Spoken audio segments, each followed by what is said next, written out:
திருச்சி மாவட்டம் சமயபுரத்தில் இன்னைக்கு காலையில் அச்சாரன்சி முறையாக பராமரிக்காததுனால பழைய சன்னதி வீதியில் இருக்கக்கூடிய மண்டபத்தோட பூச்சி இடிஞ்சு விழுந்து சிமெண்ட் பூச்சி இடிஞ்சு விழுந்து ஒரு பெண் பக்தர் இன்னைக்கு காலையில் உயிரிழந்திருக்கிறாங்க. செய்தி நம்ம எல்லாருக்கும் தெரியும்.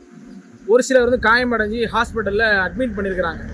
இது சம்பந்தமாக அந்த இறந்த அந்த பெண் பக்தருக்கு இழப்பீடு கொடுக்கணும், அலட்சியமாக இருந்த அச்சாரன்சி அதிகாரிகள் மேலே நடவடிக்கை எடுக்கணும்னு சொல்லி இந்து முன்னணி சார்பாக சமயபுரம் கோயிலுடைய இணை ஆணையர் அலுவலகத்தில் காத்திருப்பு போராட்டம் பண்ணோம்.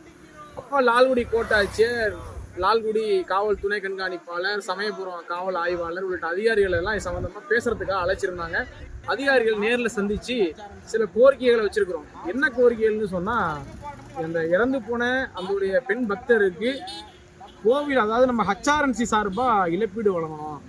அந்த சன்னதி வீதியில் இருக்கக்கூடிய அந்த பழைய மண்டபத்தை முழுக்க இடிச்சிட்டு புது மண்டபமாக கட்டணும். ஏற்கனவே கிட்டத்தட்ட கும்பாபிஷேகம் அடைஞ்சு கிட்டத்தட்ட 3 ஆண்டுகள் கூட முழுசாக முடியல. அதுக்குள்ளே இது மாதிரியான ஒரு பாதிப்பு. இன்னொரு 15 நாட்களில் சித்திரை தேர் வரும்போது இப்படி ஒரு அபசகுணமான ஒரு விஷயம் வந்து இன்னைக்கு சமயபுரத்தில் நடந்தது. சுட்டு வட்டாரத்தில் இருக்கக்கூடிய அத்தனை பக்தருடைய மனசையும் புண்படுத்தி இருக்குங்க அப்படிங்கிற கோரிக்கையை அரசு அதிகாரிகள்கிட்ட எழுத்துப்பூர்வமாக இன்னைக்கு மனுவாக நம்ம கொடுத்துருக்குறோம். உடனடியாக அதிகாரிகள் நடவடிக்கை எடுக்கணும். நடவடிக்கை எடுக்கலன்னு சொன்னால் பொதுமக்களை திரட்டி மிகப்பெரிய ஒரு போராட்டத்தை இந்து முன்னணி கையில் எடுக்கும்.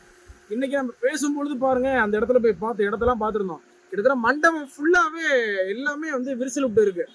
எவ்வளவு அலட்சியமா இந்து சமய அறநிலையத்துறை இருக்குதுங்கிறது காரணம் நம்ம சமயபுரம் கோயிலே ஒரு உதாரணம்.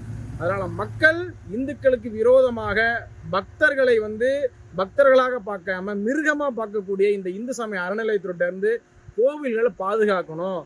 கோவில்களை ஆன்மீக ஸ்தலமா இல்லாம வியாபார கூடமா பார்க்கக்கூடிய இந்த இந்து சமய அறநிலையத்துறையிட்ட இருந்து கோவில்களை பாதுகாக்கணும்னு சொன்னா, வரக்கூடிய இந்த எலெக்ஷன் வந்து இருக்கு. அப்ப இந்து சமய அறநிலையத்துறை கோவிலை விட்டு வெளியேறுங்கிற கோரிக்கையை ஒவ்வொரு பக்தரும் வீட்டுக்கு ஓட்டு கேட்டு வரக்கூடிய ஒவ்வொரு வேட்பாளர்கிட்டும் நீங்க எல்லாம் சொல்லணும் அப்படின்னு சொல்லி இந்து முன்னணி சார்பாக என்னுடைய கோரிக்கையை இந்த இணையதள வாயிலாக உங்கள்கிட்ட தெரிவிச்சுக்கிறோம். நன்றி.